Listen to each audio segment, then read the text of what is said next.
బుల్టెలో break ని చూసినాం. TPCC chief Revanth Reddy సంచలన వ్యాఖ్యలు చేశారు. ఇందిరమ్మ ఇండ్లు ఉన్న ఊర్లో తాము ఓట్లు అడుగుతామని, డబుల్ బెడ్రూమ్లు కట్టించిన ఊర్లోనే బీఆర్ఎస్ ఓట్లు అడగాలని మంత్రి కేటీఆర్ కు సవాల్ విసిరారు. మంత్రి మల్లారెడ్డి మేడ్చల్ జిల్లాకు చేసిందేమీ లేదని అన్నారు. బీఆర్ఎస్ మంత్రులు డిపాజిట్ రాకుంటే గుండు కుట్టించుకోవాలని రేవంత్ రెడ్డి అన్నారు.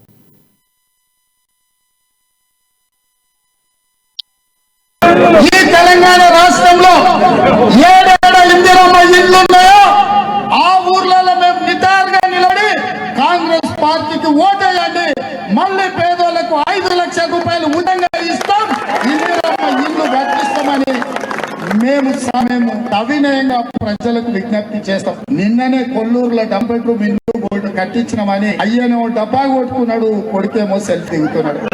ఈ ఇద్దరు సన్నాసులకు నేను సూటిగా చెప్తున్నా, ఏ ఊర్లో మీరు డబుల్ బెడ్రూమ్ ఇల్లు కట్టిరో ఆ ఊర్లన్నీ ఓట్లు మీరు వేసుకోరు. ఒక్క ఓటు కూడా మాకు వద్దు. డబుల్ బెడ్రూమ్ ఇల్లు మీరు కట్టించిన ఊర్లన్నీ మీరు ఓట్లు వేసుకోండి. ఇందిరమ్మ ఇల్లు కట్టించిన ఊర్లలో మేము ఓట్లు వేసుకుంటాం.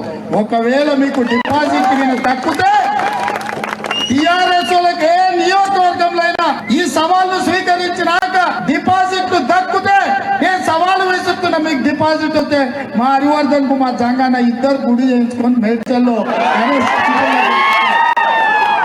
వేణు కరెక్టేనా? సవాలే కదా. మరి దీనికి మల్లారెడ్డి తిక్కల రామారావు ఇద్దరు ఒప్పుకోవాలి. మాకు ధైర్యం ఉంది కాబట్టి మా మిత్రులతోని సవాలు విసిరిపిస్తున్నా. ఏ నియోజకవర్గంలో మీకు డిపాజిట్ వచ్చినా మేము గుండు కొట్టించుకుంటాం, డిపాజిట్ రాకపోతే మీరు గుండు కొట్టించుకోవాలని చెప్పి నేను ఈ సందర్భంగా సవాల్ విసురుతున్నా. ఈ తెలంగాణ రాష్ట్రంలో ఏడేడ ఇందిరమ్మ ఇల్లున్నాయో ఆ ఊర్లలో మేము నిటారుగా నిలబడి కాంగ్రెస్ పార్టీకి